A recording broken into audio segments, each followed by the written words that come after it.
అయ్యా దూరంపాడు చంద్రశేఖర్ రెడ్డి గారు, మీరు ముందు జరిగిన కాలంలో పవన్ కళ్యాణ్ గారిని దమ్ముంటేరా ఎక్కడ పోటీ చేస్తావు, నీ దగ్గర నేను వచ్చి నేను ఓడిస్తానని మీరు అయాలు చెప్పారు. అలాగే నారా చంద్రబాబు నాయుడు గారిని మీరు ఏమని పిలిచి తిట్టారు, అని తిట్టారు, రకరకాలుగా తిట్టారు. మీకోసం మేము ఎదురు చూస్తున్నాం. మీరు ఎప్పుడైతే మాకు దొరుకుతారని చూస్తున్నాం.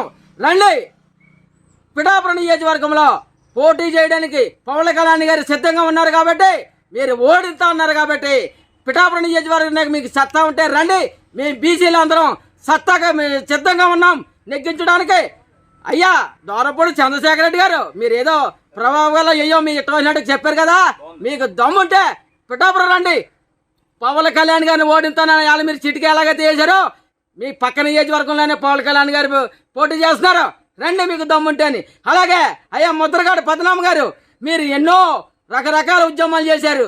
కాపు నాయకులందరినీ ఒక స్థాయిలోకి తీసుకెళ్తారని కాపు నాయకులందరూ ఎంతో సంతోషపడ్డారు. మిమ్మల్ని ఒక దేవుడిగా కొలుచుకున్నారు. అలాంటి నాయకుల్ని సంబంధించిన వ్యక్తులను అందరినీ తీసుకెళ్ళి జగన్మోహన్ రెడ్డి గారి దగ్గర కాళ్ళ కాడ తీసుకెళ్ళి ఆ పరువు మీరు తాకట్లు పడేశారు. అయ్యా ముద్రగడ పద్మనాభం గారు, మీరు ఇక్కడ ఓడిస్తాను పవన్ కళ్యాణ్ గారిని అక్కడైనా సరే అని మీరు చెప్పారు మొన్న మధ్యలో. మీకు దమ్ముంటే మీరైనా సరే రండి పిఠాపురం నియోజకవర్గం.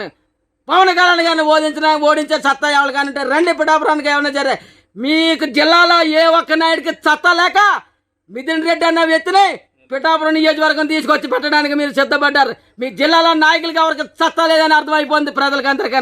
మేము బీసీలు అందరూ, నేను ఇప్పుడు చెప్తున్నాను బీసీ నాయకుడిగా, బీసీలు అందరూ కలిపి జిల్లాలో ఉన్న 7 సీట్లని జనసేన అవని టీడీపీ అవని నెగ్గించడానికి సిద్ధంగా ఉన్నారు.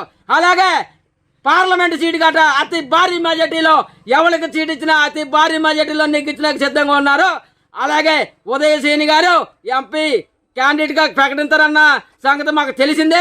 ఆ ఉదయశ్రేణి గారిని గట్రా వెంటనే బరిలోకి దింపవలసిందిగా మేము కోరుకుంటున్నాం. అయ్యా దూరపూడి చంద్రశేఖర్ రెడ్డి గారు, మీకు సత్తా మేము ఇస్తున్నాం బీసీల తరపునే. రండి పిఠాపురం.